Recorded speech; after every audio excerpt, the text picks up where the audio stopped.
Good morning. Welcome to the Caouette Circus, episode number 2 of the former presidents of the French Social Circle of Hartford. We are gearing up to celebrate our 100th year anniversary in May of 2025. So, leading up to that, we've excitedly taken on the challenge of interviewing past presidents to see what the history of the club, where that comes from, who the people that were instrumental in getting us to our 100th year anniversary celebration. So today we would like to welcome John Dionne, former president of the club. And we'll turn it over to you, John. Good morning and welcome to our episode here. And please jump in and start telling us about yourself. Very good. Thank you for doing this. This is quite the endeavor you guys are taking on, and it's greatly appreciated. I'm sure that all the past presidents are really looking forward to this. I know I was. So this is great. I'm going to start off with my introduction. I was president of the club for 2 years, not consecutive years, 2 separate years, but it was good years. I myself was of Canadian descent. My grandfather was Canadian, and I was born and raised in northern Maine, family of 14. I'm the Oh, youngest of 14. So this is, really? I didn't yeah, know that. yeah. So work ethics and volunteering is in my blood. I've done volunteer work for the kids at the PTO. I was vice president of the PTO. I was involved with scouts. I was involved with baseball. So yeah, volunteering is very important to me, and it should be important if you get involved in a club. So I'm still very involved with a gun club, a local gun club, and I'm also the commodore of the Hartford Yacht Club. So it's volunteering is very important. I'm sure all of the organizations appreciate the time that you've put into it. Yeah, yeah, that's good. That's good. Tell us about being the youngest in a family of 14. So your probably older siblings were moved out by the time you came along. That's right. My three oldest brothers were in and out of the army before I was born. No kidding. Oh, So wow. and they've all passed now. So I'm left with one brother and four sisters now, and Okay. the sisters are all in their 80s. Wow. Wow. So Did everybody migrate south down to the Connecticut uh, area? Scattered? some of them did, but some of them went back. Okay. Okay.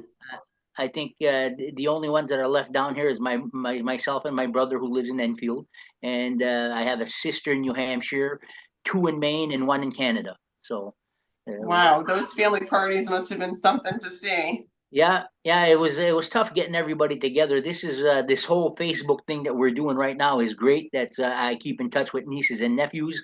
Some of Okay. them I haven't seen in a long time, and this is how we communicate. Oh, Oh, that's nice. fantastic. It's nice. It is, and it's worth it. Yeah, That's no doubt important. about it. You got that So right. both of your parents of French descent? Yes, yeah. As a matter, my father didn't speak a word of English, so he was definitely 100% French. And my mother could communicate in English, not very well, but she did communicate. You know. So So did your parents migrate here no, or just no, yourself? they've always stayed in northern Maine. Yep, Okay. Okay, yep, That's yep. good. awesome. Um, so I understand from what you said earlier that volunteerism is, a part of who you are as a person. Yeah. Probably had to do a lot of helping in your family, and that just led to, in general, having a heart to do that. Yep. Why the French Club? Why did you become involved in the club Well, itself? the French Club for me started back in 1976 Okay. when Pam and I had our Jack and Jill at the French Club on Park Street. Oh, Okay. wow. So, And it so was a slow start back then. Of course, we're young, and joining these ethnic clubs weren't top priority.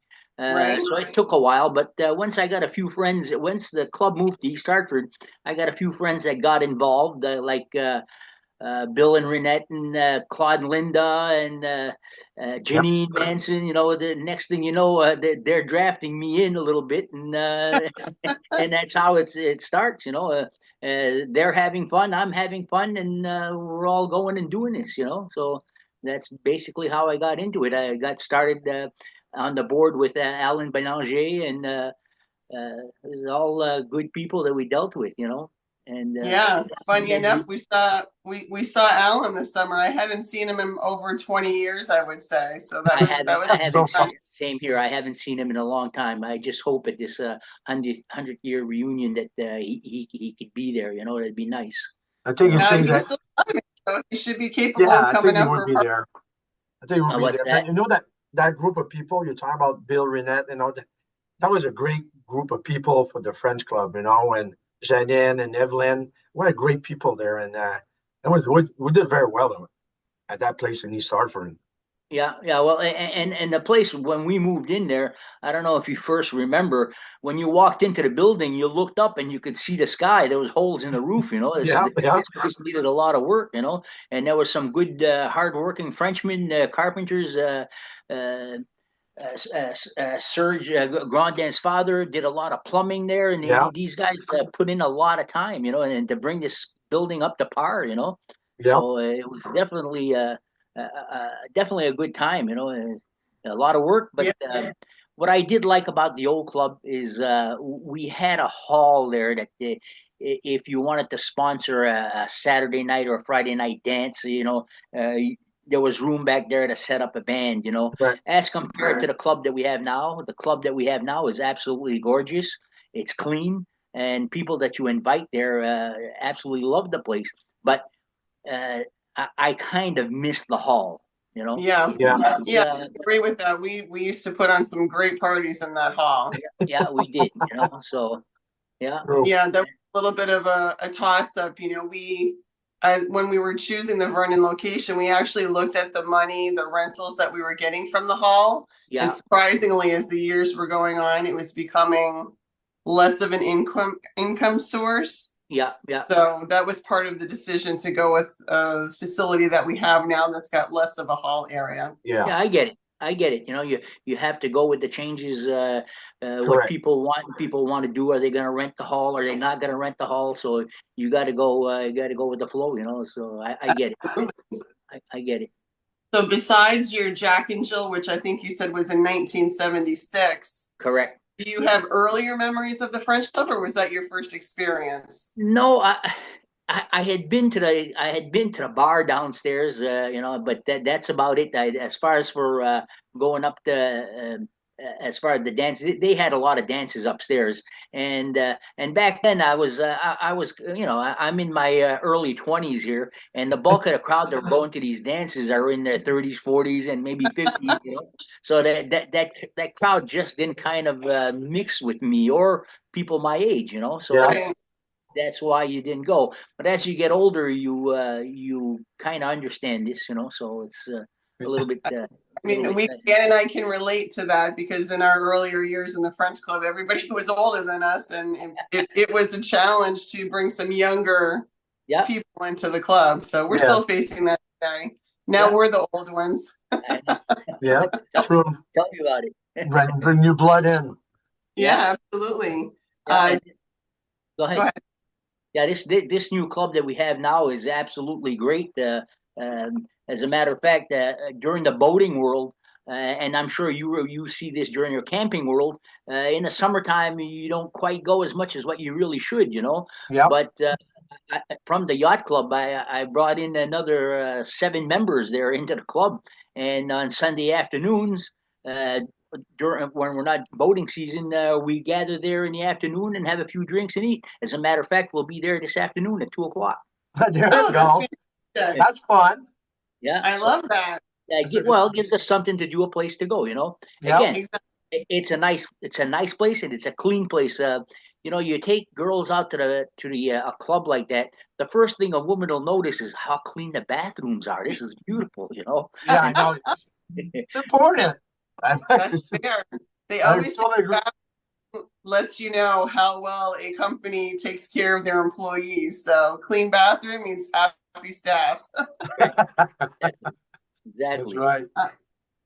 So what would you say was your greatest accomplishment when you were on the board for those 2 separate years? Well, as a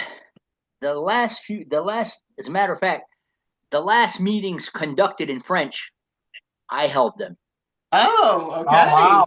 and then we went to all English after that. And and I can understand that some of the presidents that we have didn't speak French, so you really had no choice. So, Correct. but the last meetings that we have held in French, I was conducting those. I didn't know that. Yeah, and the draft beer, they had no draft beer there. I don't know if you remember that. They used to, we didn't have draft beer there, Yeah. and so I had connections at Cheney Tech, and Yes, I remember that.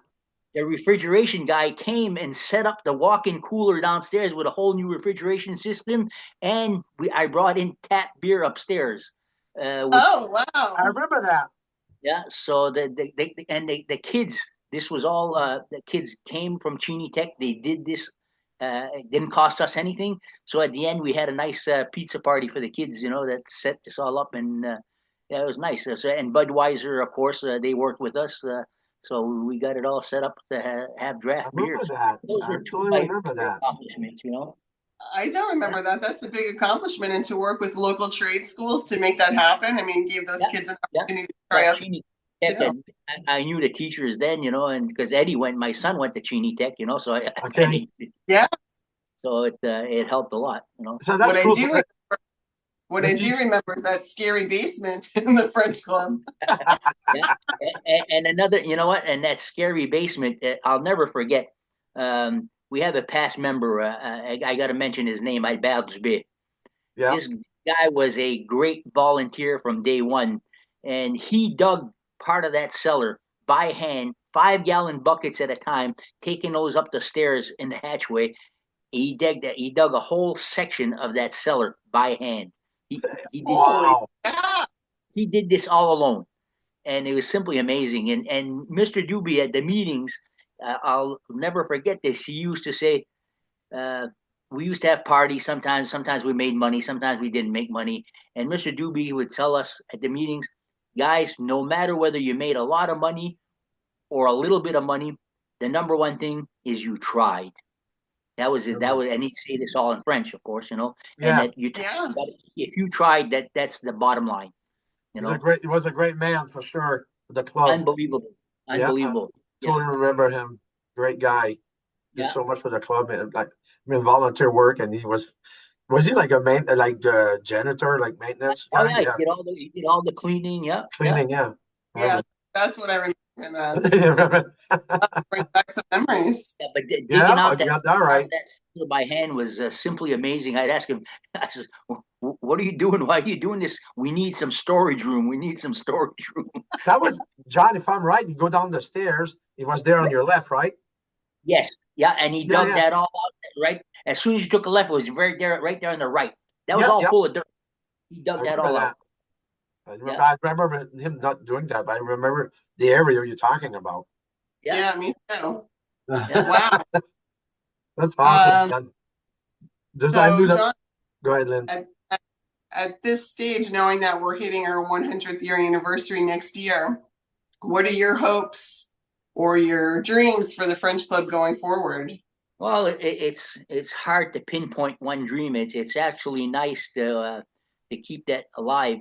The one thing that I've noticed when I go to the club now is you run into a lot less French people than what we used to, Yeah. which is okay, because basically the people that they're bringing in now are nice people. They're nice people. They spend some money. They like to have a good time, and I very rarely see any problems there, which is a good sign that people can get along. Whether you're French or not. So Correct. it's I really want to see it going. I mean, there's a lot of clubs that have failed because they wouldn't budge on letting their ethnicity get mixed up a little bit. In East Hartford, there used to be 3 Italian clubs, and Right. I knew one of the presidents there, and he says, John, he says they don't want to bend. They don't want to bend. You have to be Italian. You have to be Italian. And they're all gone.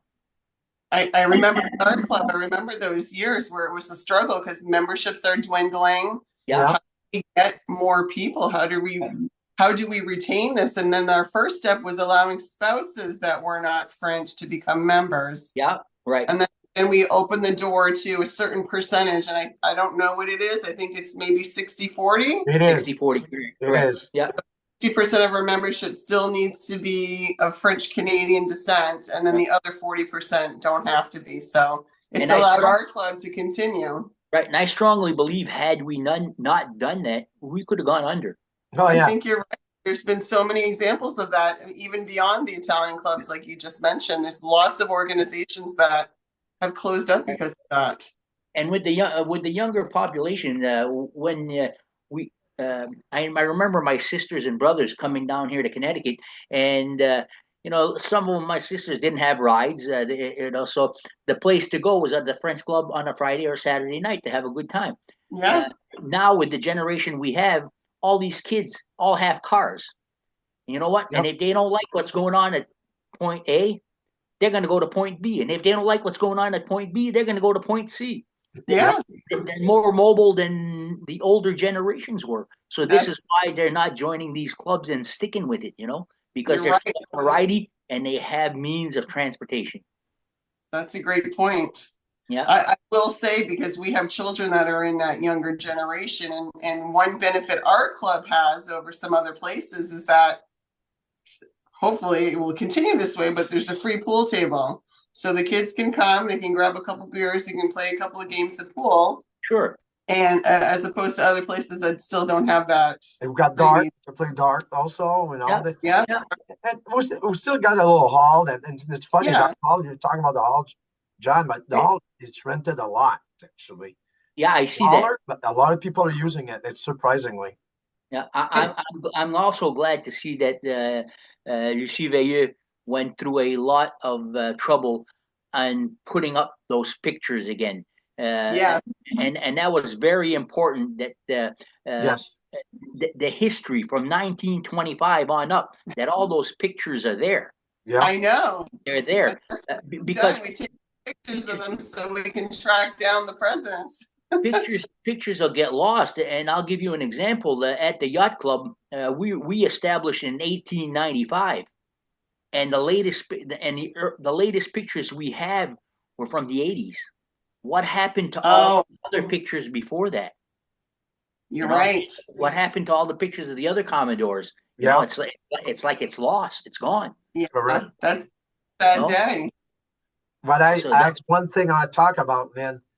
Did you know John Dionne is the only person who won a trip to Montreal? I did. Well, we did a raffle. My son wanted to go, and he didn't have his passport. He applied for his passport, and we were waiting and waiting and waiting. And finally, I think about a week before he got his passport. I remember because Lynn and I were doing a fundraiser, and said, we'll do a trip. And John won when he came, and that was fun. I remember that. And you had your old Montreal Canadian jacket on. I think you still got it, right? Yeah. Yes, I do.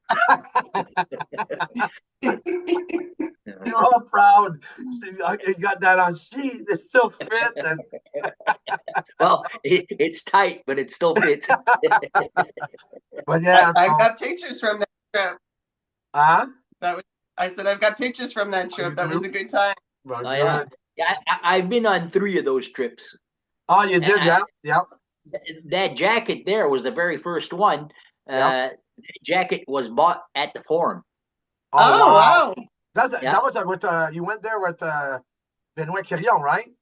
Correct. Yeah. Benoit Quirion back in the days used to do trip to Quebec City or Montreal, if I recall. So after that it stopped, and when Lynn and I started with the French club like 25 years ago, we kept doing it, and you came with us, and you came twice with us. You came that one time, and the second time, this is the time you won. So, but we can talk about the trip to Montreal. We've been doing that for a long time. But I mean, it's so nice to have a chance to talk with you, John. I wish we could talk longer. Get so much stuff out. Do you want anything you want to add before we go, John? There's there's one thing I'd like to say. I would like to really thank you and Lynn for everything that you do to the French Club. Everything that you seem to do or set up seems to turn to gold. And my latest experience was the wine trip. All right. I don't even drink wine. And the day before, I'm saying to myself, you know what? What am I getting myself into? I don't. I'm actually convincing myself that I won't have fun. All right, Yeah. but I was dead wrong. Yeah. You know, Oh, good. I had a great day, and Thank all you. part because of you standing in front of that bus and making everybody laugh. You know, it was good. I had a And good buzz, I I guess. think Dan missed calling. we all did. Don't tell everything on Zoom now, please. But the thing is, But Awesome. it's not just for making money. It's do activities for the club. yeah, It's not going to make a ton of money with this, but it's like you said, it's make activities for the club, and people can do different stuff. Know what I mean? yeah, yeah. That's it. I And we agree. have a good crew at the French club right now. People are very dedicated, and we're going in the right directions. We have the elections in a couple of weeks, so and we're very excited. So, but yeah, John, thank you so much for what you talked about your past with the club and the future, and hope to see Well, you often. Hopefully, you're going to be at the 100-year anniversary, no and doubt about it. so I can't wait to hang out. And I might go see you at 2 o'clock today at the French club. Okay. I just hoped in the future that I see Dan Caouette on the president's pictures in that hall. Well, yeah, that will come. And we'll see what's going to happen. There's a lot of stuff going on. It's not me. It's going to be Lynn, whatever. But we're still young. We got time. Yeah, no doubt about it. Yeah. Thank you, John. Awesome. Well, thank you so much for your time, John. Thank you for doing this. And that time's a Yes. pleasure. Yep. Bye. Bye. We're still on. We're still on. I